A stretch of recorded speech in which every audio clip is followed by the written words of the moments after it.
Pères et mères. Fièrement, nous répondons à l'appel du devoir. Pour que les déplacés et les réfugiés rentrent à la maison. Pour que nos enfants reprennent le chemin de l'école. Pour que jaillisse la lumière de la réconciliation entre les peuples, pour le Mali, pour la patrie. Cette voie, nous l'avons choisie, au prix de nos vies. Nous défendrons nos couleurs.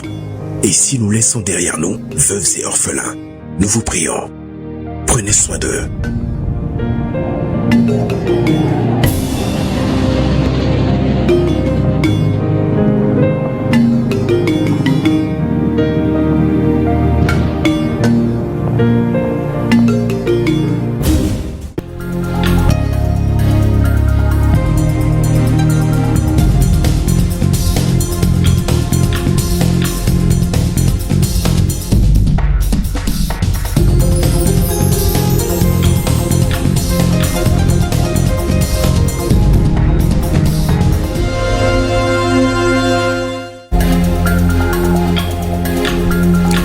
Monsieur, bonsoir. Le journal de 20h, c'est maintenant. Voici les titres qui font l'actualité de ce vendredi. Fonction publique, révalorisation du point indiciaire à 470 francs CFA après validation du deuxième rapport du pacte de stabilité sociale. Une matinée décisive pour le climat social au Mali et un début d'année historique pour la fonction publique.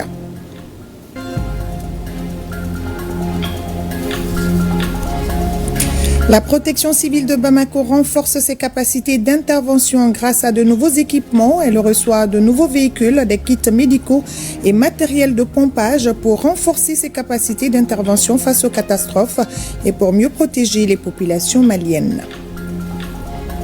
Pour améliorer l'accès à l'oxygène médical et réduire la mortalité hospitalière, 3 centrales de production ont été inaugurées ce jeudi et elles concernent Kati, Kaï et Bamako, financées à hauteur de plus de 2,9 milliards de francs CFA par le Fonds mondial. C'est un investissement majeur pour le système de santé national. Ces centrales viennent renforcer la prise en charge des patients au Mali. Dans ce journal, nous parlerons également de la deuxième édition de la Nuit du Citoyen. Près de 1300 Maliens récompensés pour leur excellence, leur civisme et leur engagement dans la construction de la nation.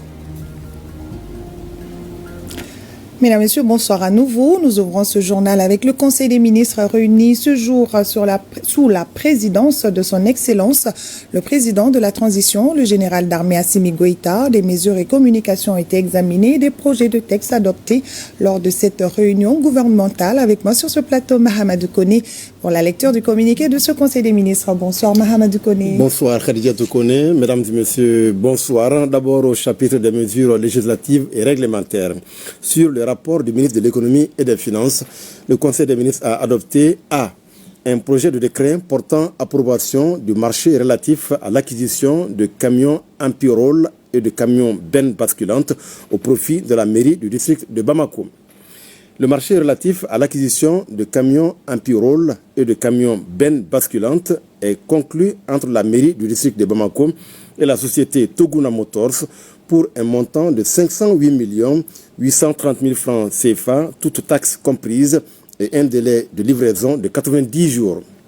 L'exécution de ce marché permettra de renforcer les capacités techniques et opérationnelles de la direction des services urbains de voirie et d'assainissement de la mairie du district de Bamako.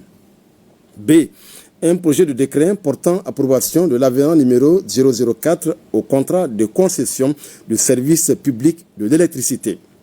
Dans le cadre de la fourniture de l'électricité aux populations, un contrat de concession a été signé le 21 novembre 2000 entre la République du Mali et la Société Énergie du Mali pour une durée initiale de 20 ans. En vue de l'amélioration du service public de l'électricité, le gouvernement a engagé depuis plusieurs années une série de réformes qui se sont traduites notamment par l'adoption d'un plan de redressement de la situation financière et opérationnelle du secteur de l'électricité. Un des objectifs de ce plan est de combler le déséquilibre structurel entre les coûts de service et les revenus de la Société Énergie du Mali. Pour l'atteinte de cet objectif, il est apparu nécessaire de proroger la durée du contrat de concession signé entre la République du Mali et la Société Énergie du Mali. Le projet de décret adopté modifie l'article 5 du contrat de concession du service public de l'électricité aux fins de proroger à compter du 21 novembre 2025 la durée de la concession de 3 ans et supprime les prérogatives du concessionnaire en matière de travaux. C. Des projets de texte relatifs à la participation de l'État au capital social de la Société industrielle du centre du Mali, Faratico SA.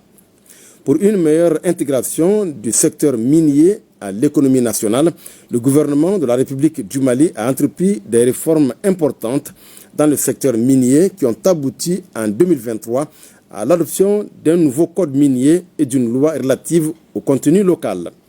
Dans la même dynamique, afin de renforcer la gestion des explosifs à usage civil, de promouvoir le développement d'une industrie locale, de renforcer la surveillance et de garantir la sécurité dans ce domaine, le gouvernement a signé en novembre 2024 un pacte d'actionnaires avec la société chinoise Oxin pour la création d'une société de production d'explosifs à usage civil dénommée Société industrielle du centre du Mali Faratico SA, dont le capital est détenu par l'État du Mali et par la société Oxin. Les projets de texte adoptés autorisent la participation de l'État au capital social de la dite société à hauteur de 51% et fixent les modalités de cette participation. Au chapitre des mesures individuelles, le Conseil des ministres a procédé à des nominations. La liste nominative des intéressés est disponible sur le site web du secrétariat général du gouvernement www.sgg-mali.ml et dans le journal L'Essor. Au chapitre des communications, 1. Le ministre de la Refondation de l'État, chargé des relations avec les institutions, a informé le Conseil des ministres du bilan des activités de la célébration de la 4e édition de la Journée nationale de la souveraineté retrouvée. La célébration de cette 4e édition, placée sous le thème « Souveraineté retrouvée, construisons le Mali de demain », a été marquée par plusieurs activités dans les régions, le district de Bamako, ainsi que dans les missions diplomatiques et postes consulaires du Mali. La conférence de clôture de cette journée s'est tenue le 18 janvier 2026 sous la présidence du Premier ministre, chef du gouvernement, en présence des membres du gouvernement, de représentants d'institutions de la République, d'organisations de la société civile, du secteur privé et de la presse. Le Burkina Faso et le Niger, pays membres de la Confédération des États du Sahel, en étaient les invités d'honneur. Dans son allocution de clôture, le Premier ministre, chef du gouvernement, a exprimé sa satisfaction au regard des actions prioritaires menées qui contribuent à la promotion de nos valeurs positives comme source de résilience. 2. Le ministre de l'Éducation nationale a informé le Conseil des ministres de la célébration de la 8e édition de la Journée internationale de l'éducation le 23 janvier 2026. Cette 8e édition est célébrée sous le thème national « Une éducation de qualité pour tous » dans un contexte de crise pour refléter les difficultés persistantes du système éducatif. La célébration de la journée vise à promouvoir le rôle de l'éducation dans le retour à la paix, à encourager la continuité pédagogique en période de crise et à mobiliser la jeunesse à travers des actions de sensibilisation et des conférences-débats à l'échelle nationale. 3. Le ministre de la Santé et du Développement social a informé le Conseil des ministres de la situation épidémiologique du pays, marquée notamment par une augmentation du nombre de cas confirmés de dengue comparé à celui de la semaine écoulée. Le président de la transition, chef de l'État, a appelé la population au respect strict des mesures de prévention et de lutte contre les maladies. Voilà, Khadija Toukone, ce qu'il fallait retenir du contenu du communiqué du Conseil des ministres de ce vendredi. Merci bien, Mohamed Kone. Suite de ce journal, et je le disais en titre, hausse du point indiciaire au Mali. Un souffle d'espoir pour les fonctionnaires, une nouvelle qui va sans nul doute les ravir en ce début d'année. La valeur du point indiciaire passe officiellement de 400 à 470 francs CFA. Ce matin au CICB, le gouvernement, le patronat et les syndicats se sont retrouvés pour valider le deuxième rapport du pacte de stabilité sociale. C'est à la faveur d'un atelier organisé à cet effet entre avancées sociales concrètes et zones de vigilance sur le respect des accords. Quel est le véritable bilan de ce contrat social? Un reportage sur une matinée de dialogue décisive pour le climat social au Mali avec Alousseni Touré. Signé en août 2023 sous l'égide du président de la transition, ce pacte vise à stabiliser le pays face à la crise. En ce début d'année 2026, l'heure est à la validation du deuxième rapport d'évaluation couvrant les 16 derniers mois. Ce deuxième rapport, soumis à votre appréciation, constitue une étape essentielle de notre démarche collective. Il a pour objectif d'évaluer le niveau de réalisation des activités programmées pour la deuxième année du pacte, d'analyser les écarts et les difficultés rencontrées et de dégager les perspectives pour assurer la continuité et l'efficacité de sa mise en œuvre. Il couvre la période allant du 24 août 2024 au 31 décembre 2025. Certaines actions commencées en 2025 seront parachevées en 2026, notamment l'indemnité de départ à la retraite. Il convient juste de rappeler que grâce à nos efforts et au succès du dialogue social, nous avons obtenu la majoration de la valeur indiciaire de 400 à 470 francs CFA, dont les premiers effets commenceront à la fin de ce mois de janvier 2026. Certaines actions commencées en 2025 seront parachevées en 2026, telles que la relecture du statut général des fonctionnaires, avec l'institution d'une indemnité de départ à la retraite, la relecture de l'ordonnance 75 sur les primes et les indemnités, le droit syndical, le décret 51 et la poursuite de l'extinction des procès-verbaux de conciliation. Des nouvelles actions seront programmées, telles que le plan de formation syndicale, la politique nationale de rémunération, la politique nationale de dialogue social, le statut du personnel des établissements publics, le renforcement de la liberté syndicale, le renforcement de la collaboration entre la justice et l'administration du travail, la relecture des conventions collectives, l'organisation des élections professionnelles, entre autres, conformément au plan d'action. Le syndicat a accepté des sacrifices pour permettre au gouvernement de récupérer l'intégrité territoriale. Le pacte de stabilité sociale et de croissance aura dépassé les espérances de paix intérieure, des progrès dans tous les domaines de relations. Certes, l'ennemi est mouvant, multiforme, mais l'essentiel demeure qui autorise à une vision victorieuse, définitive. Nos signatures y sont pour quelque chose. Pour sa part, le CNPM exhorte l'État à apurer la dette intérieure et à faciliter le financement des PME. Nous encourageons ainsi le gouvernement à poursuivre ses efforts dans le renforcement des cadres de coopération État-secteur privé, l'apurement de la dette intérieure, la création de zones industrielles modernes et l'amélioration de l'accès au financement des entreprises, en particulier les petites et moyennes entreprises. Monsieur le ministre, il n'est pas de trop de rappeler que dans le domaine social, l'adoption rapide d'un projet de décret fixant la liste des services et emplois strictement indispensables à l'exécution d'un service minimal en cas de grève dans le secteur privé est d'une nécessité pressante. Si le dialogue semble solidement ancré dans les mœurs maliennes, l'année 2026 sera celle des tests avec l'organisation prochaine des élections professionnelles. La Task Force UNTM a lancé ses activités à Koulikoro à travers 2 exposés sur l'importance de la formalisation et de la bancarisation. Les acteurs du secteur informel ont été invités à s'engager activement dans l'économie nationale. La cérémonie a été présidée par le gouverneur de la région, le colonel Lamine Kapori Sanogo, en présence du secrétaire général de l'UNTM, Yacouba Katile. Compte rendu, Boubacar Sissoko et Amadou Tchokari. Le secteur informel est vital au Mali. Il regroupe une frange importante de la population active, soit 90% qui participent activement au processus du développement. C'est pourquoi l'Union nationale des travailleurs du Mali, UNTM, entend le restructurer pour sa formalisation. L'UNTM déclare la guerre à la précarité organisée.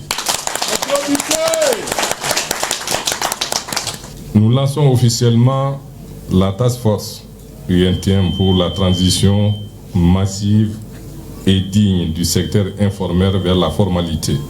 Et regardons les faits en face.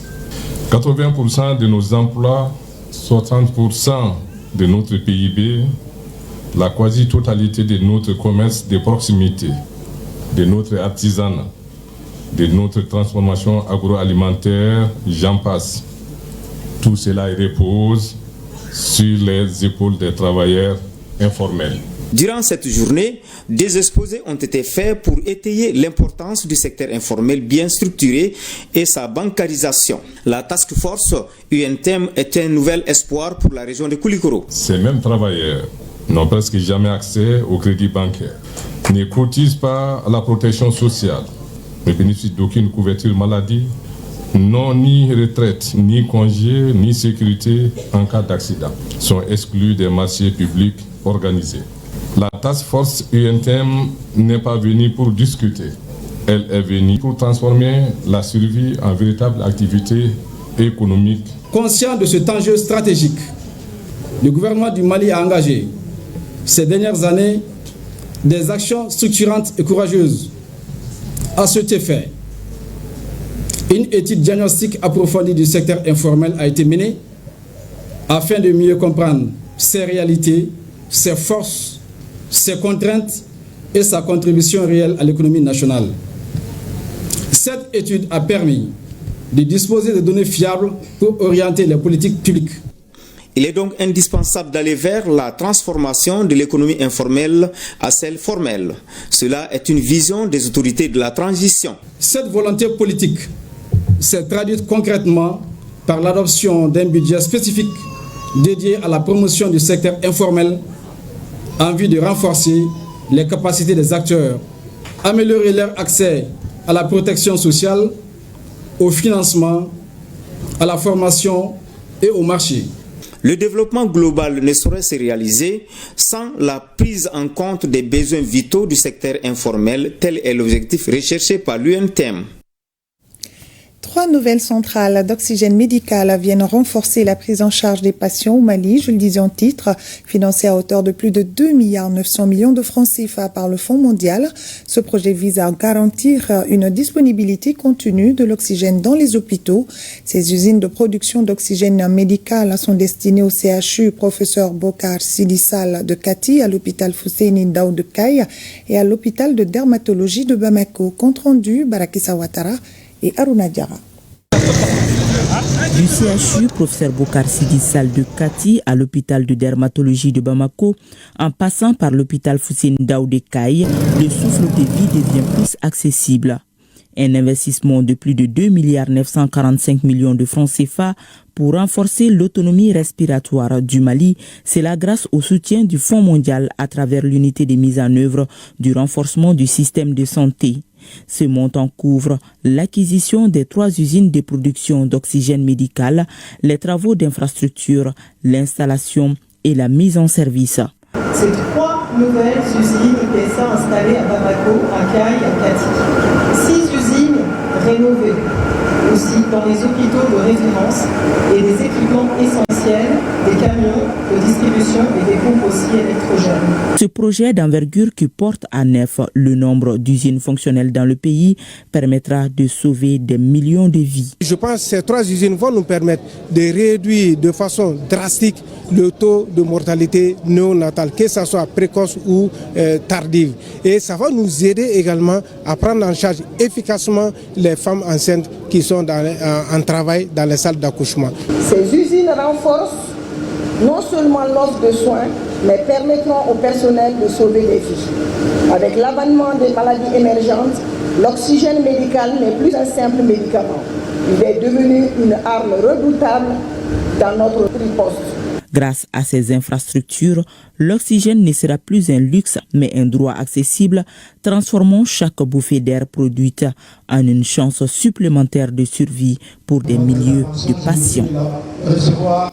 Et toutes nos excuses pour la qualité sonore de certains extraits de ce reportage. Nous restons dans le registre de la santé et c'est la BIM qui redonne espoir aux patients souffrant d'insuffisance rénale. La banque a offert au service de nephrologie du CHU du Point G un appareil de dialyse à flambant neuf ainsi que des kits spécialisés. Cette donation d'une valeur de plus de 17 millions de francs CFA vise à améliorer la prise en charge de milliers de patients en attente de soins. Reportage Aminata Brahima Ouedraogo et Siriki Koulibaly. De 25, le nombre d'appareils de dialyse du CHU du Point G passe à 26 avec 150 kits à l'appui. De nouveaux équipements d'une valeur de plus de 17 millions de francs CFA offerts par la BIM SA. La santé est un pilier fondamental du développement humain. Consciente de cette réalité, la Banque internationale pour le Mali, filiale du groupe Attijari Wafa Bank, s'engage résolument aux côtés des communautés. À travers ce don, la BIM SA souhaite apporter sa modeste contribution. Les malades dépassent le millier. Seuls 263 sont en réalité dialysés régulièrement. Les autres n'ont pas cette occasion. Aujourd'hui, nous manquons de désinfectants. Nous manquons de sels de régénération. Tous ces besoins sont urgents et très importants pour des qualités de soins à l'endroit des dialysés. Ce geste vient renforcer le plateau technique de l'hôpital et épauler les autorités sanitaires dans leur combat pour l'accès aux soins pour tous. Ce don est la bienvenue parce qu'elle va nous permettre d'améliorer la qualité de la prise en charge en agrandissant notre parc de générateurs, en ayant aussi des intrants disponibles. Nous remercions la BIM pour cet acte généreux. Les patients de l'hémodialyse sont vraiment heureux. Ce TELA affirme ainsi sa responsabilité sociétale et invite d'autres bienfaiteurs à marcher sur les mêmes pas. Car ici, chaque kit de dialyse est une vie que l'on aide à se prolonger. Tout à fait, Aminata. Sensibilisation sur le VIH-Sida au ministère des Affaires étrangères. Le département a organisé en partenariat avec l'ONU-Sida et le secrétaire exécutif du Haut Conseil national de lutte contre le VIH une conférence d'information et de sensibilisation à l'attention de son personnel. Objectif, informer sur la situation épidémiologique du VIH-Sida au Mali et exposer les enjeux pour l'élimination de la pandémie d'ici à 2030. Reportage Fantama Magnetao. Cette journée d'information et de sensibilisation sur le VIH-Sida à l'endroit du personnel du ministère des Affaires étrangères et de la coopération internationale et de ses partenaires traduit une volonté claire et partagée. Elle vise à mieux comprendre le VIH, renforcer les connaissances, construire les idées reçues et surtout promouvoir des attitudes responsables, solidaires et respectueuses des droits des personnes vivant avec le VIH. L'ONU-Sida réaffirme pour sa part son entière disponibilité à continuer d'accompagner le gouvernement du Mali et le ministère des Affaires étrangères et de la coopération internationale pour une réponse au VIH plus efficace, plus équitable et véritablement durable. Le Haut Conseil national de lutte contre le sida est fortement impliqué dans des actions de grande envergure de lutte contre le VIH-Sida. Le propos que j'ai lancé à l'attention de la population malienne, c'est de toujours prendre conscience de la problématique du VIH et qu'on se donne la main pour pouvoir éliminer cette maladie en tant que problème de santé publique au Mali. Les autorités du pays sont engagées à éliminer le VIH-Sida en tant que menace de santé publique. Le ministère des Affaires étrangères et de la coopération internationale, à travers son personnel présent massivement aujourd'hui, tant au niveau du département central qu'au niveau des services extérieurs, dans notre réseau diplomatique, entend naturellement jouer sa partition et contribuer au succès de cette œuvre commune pour une bonne santé et aussi avoir des personnels sains, capables de relever les défis contemporains. Le ministère des Affaires étrangères et de la coopération internationale, en partenariat avec l'ONU-Sida et le Haut Conseil national de lutte contre le VIH, ambitionne de faire reculer l'épidémie,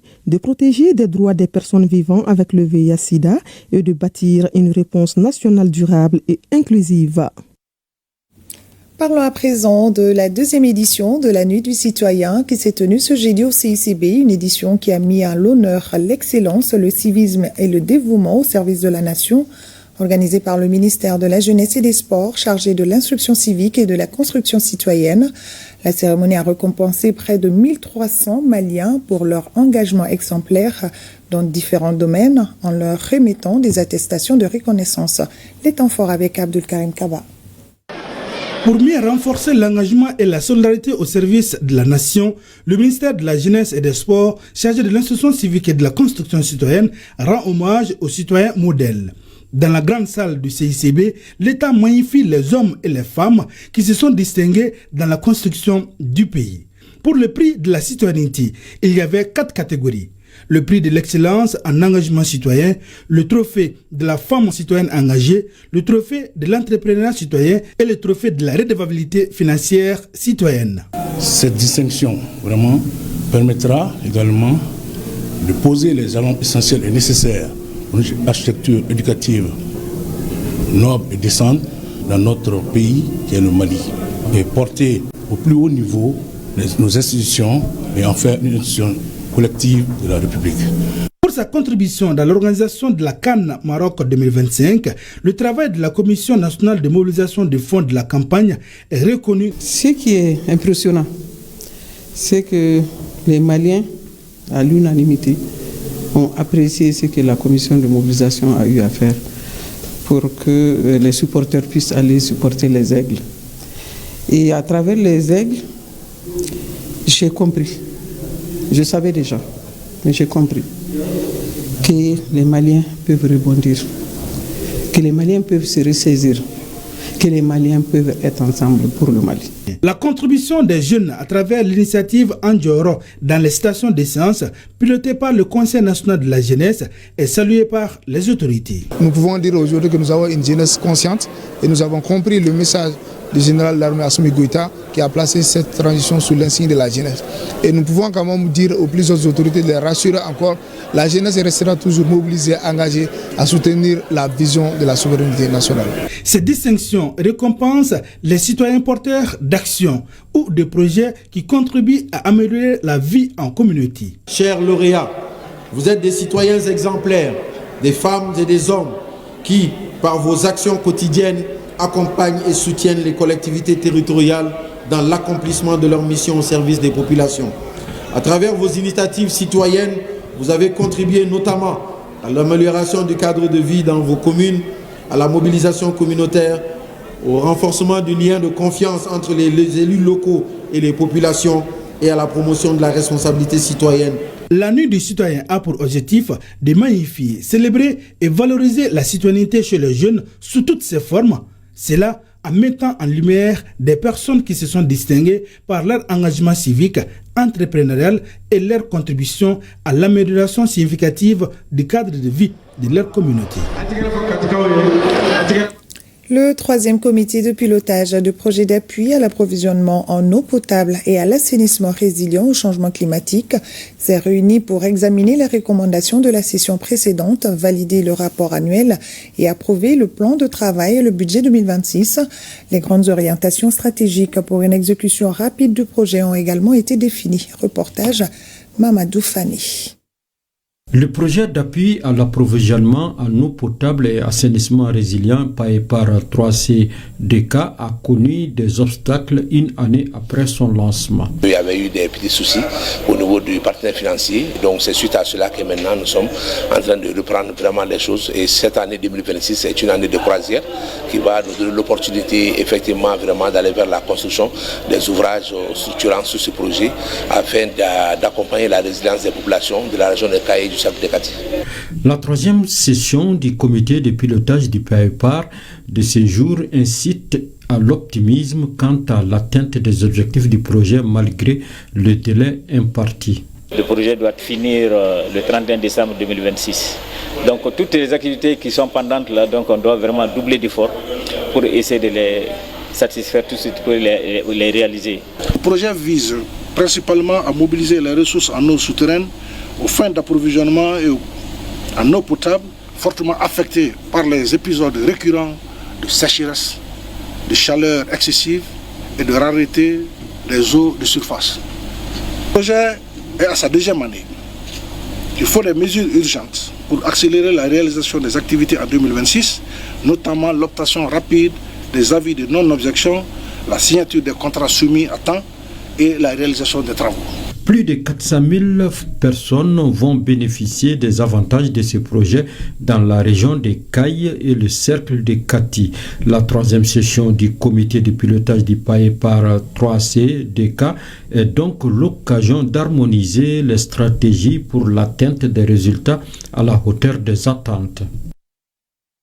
Et la 26e session du conseil d'administration de Mali Météo s'est tenue pour examiner le rapport annuel de performance de 2025 ainsi que le projet annuel de performance de 2026 et son budget. Cette année, l'Agence nationale de la météorologie entend transformer les défis climatiques en atouts pour la souveraineté nationale et renforcer la résilience du pays face aux aléas. Le compte-rendu de cette session est signé par Abibatou Koyan Diakité et Aruna Diarra. Face à la variabilité et au changement climatique, notre pays, le Mali, à l'instar des autres pays de l'Alliance du Sahel, a besoin d'une météorologie forte. Météorologie forte pour transformer tout simplement la contrainte climatique en souveraineté nationale. C'est dire que Mali Météo veut passer d'une météorologie de prévision à une météorologie d'impact. Désormais, chaque donnée collectée, chaque prévision émise doit contribuer à répondre aux exigences du moment. Ces résolutions de la nouvelle année sont sur la table du conseil d'administration de Mali Météo qui s'est réuni pour sa 26e session ordinaire, une session essentiellement budgétaire. Le budget 2026 de Mali Météo, estimé à environ 5,23 milliards de francs CFA, avec une hausse maîtrisée de 5% par rapport au budget de 2025, va nous permettre de moderniser et de développer davantage notre réseau national d'observation. À la clôture de l'exercice 2025, les indicateurs d'exécution font ressortir un niveau de réalisation physique de 88,89% et un taux d'exécution financière de 54,62%. Je réserve aux membres du conseil d'administration la vérification et l'appréciation des indicateurs présentés pour identifier les insuffisances, en tirer les enseignements nécessaires et renforcer durablement la performance de l'agence. Au terme des travaux, les administrateurs vont délibérer sur ces orientations, apporter les amendements jugés nécessaires et se prononcer sur leur approbation. On en vient à un autre titre de ce journal. La Direction générale de la protection civile a réceptionné de nouveaux équipements. Il s'agit de véhicules, de matériel de pompage, de kits médicaux et divers outils destinés à renforcer sa capacité d'intervention face aux sinistres et catastrophes. Cette remise s'inscrit dans le cadre du projet de résilience urbaine de Bamako financé par la Banque mondiale au bénéfice des populations maliennes. Le point avec Mamadou Fani. L'impact des changements climatiques n'épargne aucune ville du monde avec son lot de catastrophes naturelles. Parmi celles-ci, les inondations. Face à cette situation parfois imprévisible, il convient donc de renforcer les services de la protection civile en leur donnant plus de moyens. L'importante donation que nous avons l'honneur et le plaisir de recevoir aujourd'hui est composée de 15 ambulances médicalisées, 10 véhicules d'intervention de type pick-up double cabine, 40 motopompes, 20 vedettes motorisées, 5 engins pompes fourgons de 4000 litres et un important lot de divers équipements de secours d'urgence. Chaque pièce de matériel remis aujourd'hui a été choisie en fonction de son adéquation avec nos besoins et de sa capacité à répondre aux défis que nous rencontrons au quotidien. Ces acquisitions répondent à un besoin réel exprimé par le département de la sécurité et de la protection civile, dont le souci est de renforcer l'efficacité de ces services. Pour rappel, en 2024, on a dénombré 122 cas d'inondation ayant entraîné 30 cas de décès et 104 blessés. Les services techniques ont enregistré 47 374 sinistrés recensés auprès de 7 077 ménages touchés dans 17 régions et à Bamako. C'est dans ce contexte que la composante urgence du projet de résilience urbaine de Bamako, PRUBA, a été activée pour appuyer non seulement les populations sinistrées, mais aussi les services techniques de l'État. C'est en réponse à la requête du gouvernement que la Banque mondiale a immédiatement mobilisé son dispositif d'intervention d'urgence afin de soutenir les efforts du Mali face aux crises engendrées par les inondations de 2024. Grâce donc à cette action rapide, le mécanisme CERC a pu mobiliser un montant de 43 milliards de francs CFA. Cette activation a permis de financer des interventions d'urgence répondant aux besoins prioritaires des communautés et localités sinistrées. Le secrétaire général du ministère de la Sécurité et de la Protection civile a salué l'engagement de la Banque mondiale à accompagner les autorités maliennes pour le bonheur des populations. L'association ASIBA a officiellement donné le coup d'envoi de son projet humanitaire d'urgence destiné à venir en aide aux personnes vulnérables à travers tout le Mali. Durant une année, l'ONG mobilisera des fonds financiers et matériels pour soutenir ceux qui en ont le plus besoin. À l'occasion de la cérémonie de lancement, un téléthon a également été organisé afin de solliciter l'accompagnement des personnes de bonne volonté. Et nous retrouvons Aminata Brahima Ouedraogo. L'ONG ASIBA passe à l'action. Son projet humanitaire d'urgence entre dans sa phase opérationnelle. Marchés, pharmacies, écoles, hôpitaux, aucun espace ne sera épargné. Objectif, redonner espoir aux plus vulnérables et soulager les détresses du quotidien. Notre engagement est simple, aller vers les plus vulnérables sans distinction, avec dignité et humanité. Chaque don, chaque contribution, chaque geste compte. Et le plus petit soutien peut changer une vie.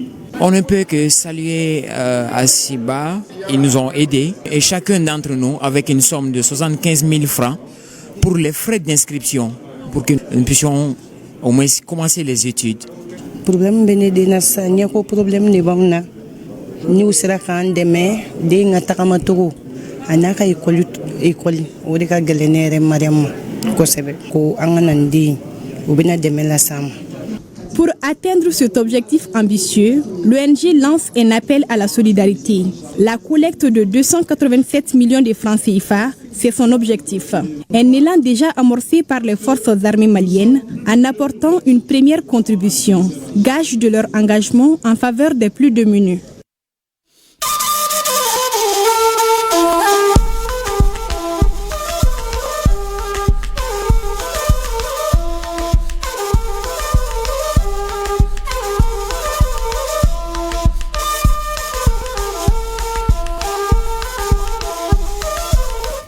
Actualité AES au Niger, le Premier ministre et ministre de l'économie et des finances a reçu en audience une délégation du réseau africain des femmes ministres et parlementaires du Niger. Les échanges ont porté sur les préoccupations actuelles et les contributions de ce réseau, particulièrement en cette période de refondation du pays. Nana Mariama Moutari. La femme, à la fois mère de l'humanité et véritable actrice de développement, joue un rôle prépondérant dans la refondation, surtout si elle occupe des postes de responsabilité dans l'appareil d'État. C'est donc conscient de cette importance que jouent les femmes que le Premier ministre, ministre de l'économie et des finances, a reçu à son cabinet les membres du réseau africain des femmes ministres et parlementaires du Niger. Nous avons échangé avec son Excellence sur des sujets de préoccupation pour booster l'influence de ce réseau au sein de l'AES, la confédération de l'AES, comme vous le savez, qui est en plein développement. Et d'autre part, nous sommes prêtes en tout cas à contribuer, à avoir des coalitions avec toutes les organisations socio-professionnelles de ce pays, puisqu'on peut échanger, apporter notre expérience, nos compétences pour encore échanger, surtout pour soutenir les générations futures. Les membres du réseau africain des femmes ministres et parlementaires ont enfin d'y trouver une oreille attentive de la part du Premier ministre pour l'épanouissement et la dynamisation de leurs structures afin qu'elles atteignent pleinement les objectifs qu'elles s'est fixés dans l'intérêt du Niger et des autres pays membres de la Confédération des États du Sahel. Et au Burkina Faso, ce vendredi, le Premier ministre a inauguré 2 data centers stratégiques dans le cadre des 12 chantiers majeurs de transformation digitale, notamment le projet Zéro Donnée à l'extérieur. Ces infrastructures capables d'héberger 3000 téraoctets et plus de 7000 machines virtuelles permettront à chaque ministère de déployer entre 100 et 300 serveurs virtuels pour un coût total de 16 milliards de francs CFA. Un reportage de Oumou Sissé. C'est un pas de plus pour le Burkina Faso vers la souveraineté numérique. Le pays dispose désormais de 2 data centers capables d'héberger toutes les données de l'administration publique. Des données désormais sous contrôle et sécurisées par des ingénieurs burkinabés. Le gouvernement est engagé dans une vaste campagne de dématérialisation des procédures de l'administration publique. Donc ces infrastructures vont servir justement à héberger toutes les plateformes que nous sommes en train de mettre en place au profit des usagers. Et l'ambition du département de Aminata Zerbo Sabane en 2026 est d'avoir 0 données de l'administration publique à l'extérieur. Celui qui ne maîtrise pas ces données s'expose à la dépendance, à la vulnérabilité et à la domination. C'est pourquoi je réaffirme avec force que la souveraineté numérique est indissociable de la souveraineté nationale. Héberger nos données hors de notre territoire ou dans des infrastructures que nous ne maîtrisons pas revient à renoncer à une part de notre autodétermination. Et cela, le Burkina Faso, sous la révolution progressiste populaire, ne peut plus l'accepter. Et si cette inauguration de ces data centers constitue une étape importante de la marche du Burkina Faso vers la souveraineté nationale, elle ne représente qu'un pas, car l'ambition est plus grande à l'horizon 2028. La prochaine étape consistera en la construction d'un data center national répondant aux normes internationales encore plus exigeantes avec des capacités plus importantes. Ces 2 data centers d'environ 3000 téraoctets ont coûté à l'État burkinabé environ 16 milliards de francs CFA. Leur gestion seront assurées par des ingénieurs burkinabés.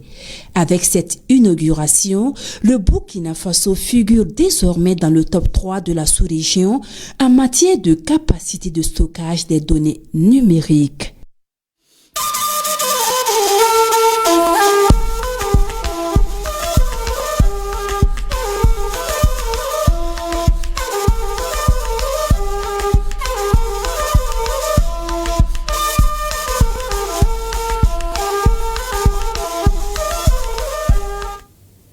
La nouvelle bâtisse du gouvernorat de la Cité des Rails, située au quartier Caille Plateau, a été inaugurée ce vendredi en présence du gouverneur de la région de Caille, le général de brigade Moussa Soumaré. Ce nouvel édifice constitue une étape importante dans le renforcement des capacités de l'administration territoriale de la région. Le point avec Kansuto Kanouti. Le gouvernorat de Caille a désormais son nouveau siège. Ce bâtiment de type R+1, bâti sur une superficie de 330,35 m², a coûté environ 325 millions de francs CFA. Il est destiné à abriter les bureaux du gouverneur, des membres de son cabinet, le secrétariat particulier du gouverneur, le secrétariat général, la salle de réunion et des toilettes. Les infrastructures que nous inaugurons aujourd'hui ont été entièrement financées sur le budget national, traduisant ainsi l'engagement ferme de l'État à doter ces services déconcentrés d'infrastructures modernes, fonctionnelles et sécurisées. Cette réalisation vient avantageusement remplacer l'ancien bâtiment d'époque coloniale qui, malgré les services rendus, ne répond plus aux exigences actuelles de l'administration publique. En complément de ce bâtiment principal, plusieurs infrastructures connexes ont été réalisées, notamment une loge pour le gardien, un bloc de toilettes, un parking couvert, l'aménagement de la cour et de la devanture du gouvernorat avec l'installation des lampadaires. Une adduction d'eau sommaire composée d'un forage équipé de châteaux d'eau avec branchement de 3 bornes fontaines au profit des 3 établissements scolaires voisins, traduisant ainsi la dimension sociale et communautaire de ces réalisations. Cette adduction d'eau a coûté 37 949 390 francs CFA. En plus de la réhabilitation du mât de drapeau et de son emplacement réalisé par une entreprise partenaire, ce bâtiment administratif flambant neuf bénéficie d'une alimentation électrique sécurisée et diversifiée, reposant sur 3 sources complémentaires. Nous avons un système solaire pour un coût de 23 215 500 francs CFA. Et la troisième source est un groupe électrogène de 110 kVA, gracieusement offert par la Société des mines d'or de Stadiola, c'est moi, c'est ça. Notons que le chef de l'exécutif n'a pas manqué d'exprimer sa profonde gratitude à l'endroit du général d'armée Assimi Goïta, président de la transition, chef de l'État, le ministre de l'administration territoriale et de la décentralisation, le ministre de l'économie et des finances, entre autres. Et à Mopti, l'Institut malien de recherche, action et pour la paix, avec le soutien de la coopération suisse, organise un atelier de restitution et de validation des résultats de son étude de base. Objectif: partager les principaux enseignements, renforcer les initiatives de paix et favoriser la cohésion sociale grâce à des échanges en groupe de travail et en plénière. Reportage Bintou Tatou Tchenta.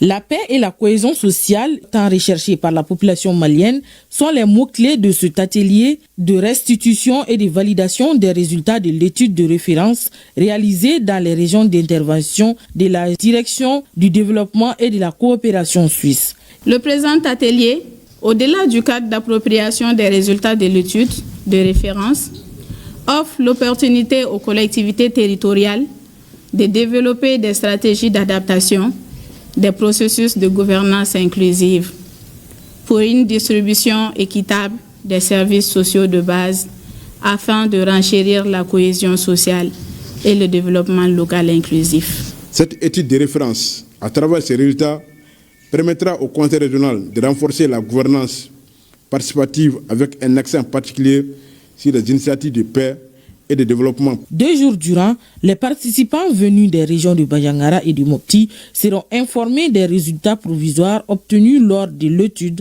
et une vidéo sur l'initiative de paix et de cohésion sociale sera projetée. C'est le lieu pour moi, au nom des autorités administratives, d'adresser mes sincères remerciements à l'IMRAP et à son partenaire financier, la coopération suisse, pour tout ce qu'ils sont en train de mettre en œuvre comme assistance dans le cadre de l'instauration d'une bonne gouvernance et d'une paix inclusive pour le bonheur des populations des régions de Mopti et de Bandiagara. Le dialogue intergénérationnel, l'inclusion des femmes et jeunes dans les gouvernances locales et le retour à nos valeurs culturelles sont indispensables pour une paix durable selon les participants.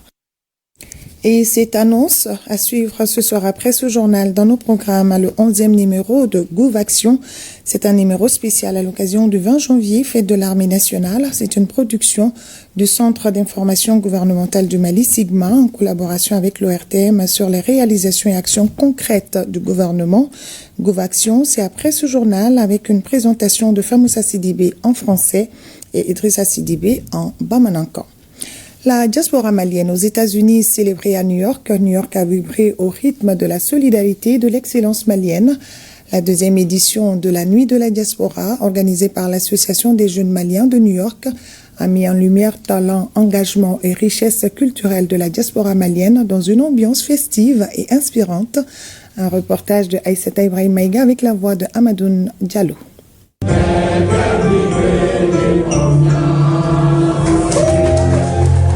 À New York, la salle Le Banquet Hall à Harlem a accueilli la 2e édition de la Nuit de la diaspora malienne, une initiative de l'Association des jeunes maliens de New York. Une soirée dédiée à la reconnaissance, à la solidarité et à la valorisation des Maliens vivant aux États-Unis et engagés dans le développement de leur communauté. C'est le Mali qui est là, dans son ensemble, à travers toutes les catégories. Je tenais juste à vous remercier au nom de l'association, au nom de tous ces jeunes que vous voyez, qui ont mouillé les maillots, qui se sont sacrifiés pour pouvoir mettre cette soirée en place. Dans une salle réunissant plusieurs membres de la diaspora, l'événement a été marqué par un esprit de cohésion sociale, de fierté nationale et de partage. Des trophées et des attestations ont été décernés à des femmes et des hommes qui se sont distingués par leur engagement social, leur soutien communautaire et leur performance dans divers domaines. Organiser une première édition est un défi et parvenir à réussir à en organiser une deuxième édition est une preuve d'engagement, une preuve de vision. Le trophée de Didier de l'année a été attribué à Didier Baini, figure dynamique de la scène musicale malienne aux États-Unis. Le prix du diplomate de l'année, décerné par la diaspora, a été attribué à Madame Aïssata Ibrahim Maïga pour son engagement constant au service de la communauté malienne et la promotion de l'image du Mali aux États-Unis. Des prix spéciaux ont également été remis aux parrains et à la marraine de cette édition en reconnaissance de leur accompagnement constant des initiatives communautaires portées par les jeunes Maliens de New York.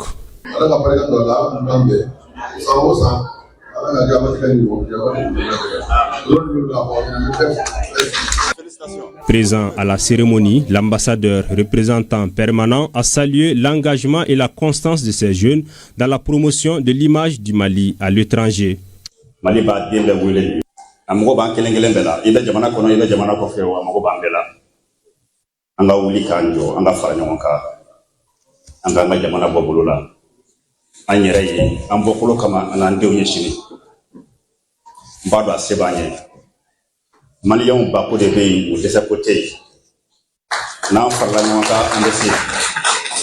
Cette deuxième édition de la nuit de la diaspora malienne confirme la volonté des jeunes Maliens de New York de renforcer les liens entre la diaspora et la mère patrie à travers des actions de reconnaissance, de cohésion sociale et de promotion des talents maliens à l'international.